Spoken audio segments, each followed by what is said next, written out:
This week, I murdered a rock, injured a stone, hospitalized a brick. I'm so mean I make medicine sick.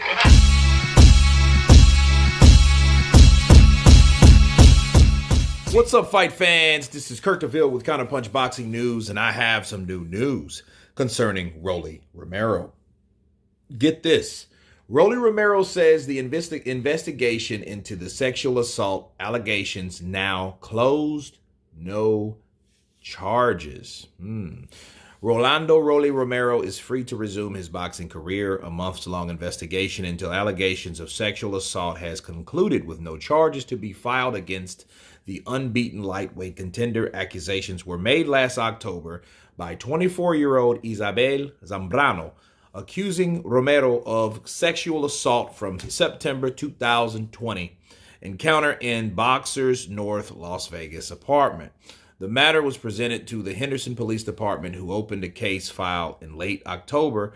Romero was due to face unbeaten rising star Gervonta Tank Davis December 5th on pay-per-view, and Las Vegas once an official investigation was underway.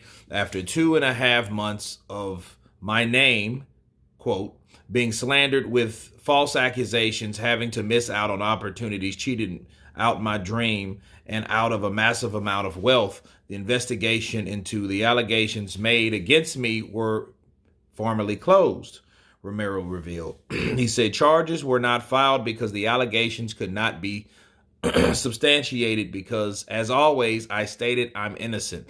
Despite Romero's claims, the state of the case does not completely clear him of any wrongdoing. Rather, Henderson PD authorities was not in a position to proceed any further at the time. Romero, 14-0 with 12 KOs, lost out on a lucrative opportunity less than 2 weeks after taking part in an on-site press conference in October 21st of last year.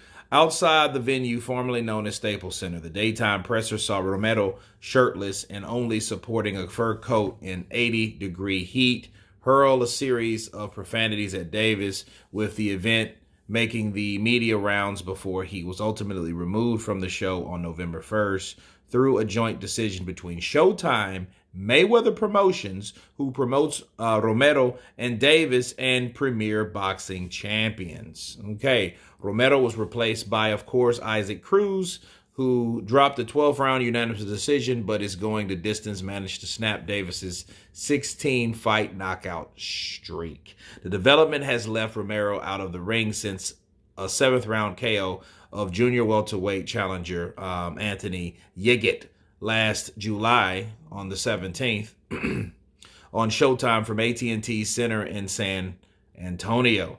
Okay, so he says, I am now the symbol of freedom, purity, and love, known as the boxer formerly is sick, known as Rolly, noted Romero. Now all you hating MFers can suck my fat black you know what.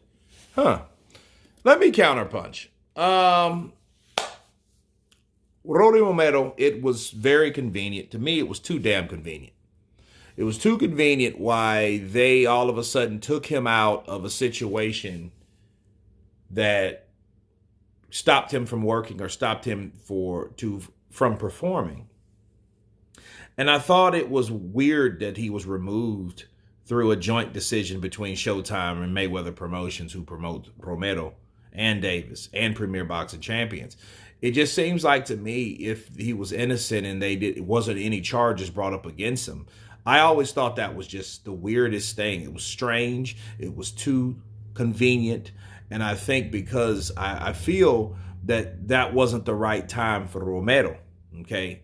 Whatever he did in 2020, why would it be coming up now? And even if it did come up now, why would it have anything to do with him stopping the fight? That makes no sense.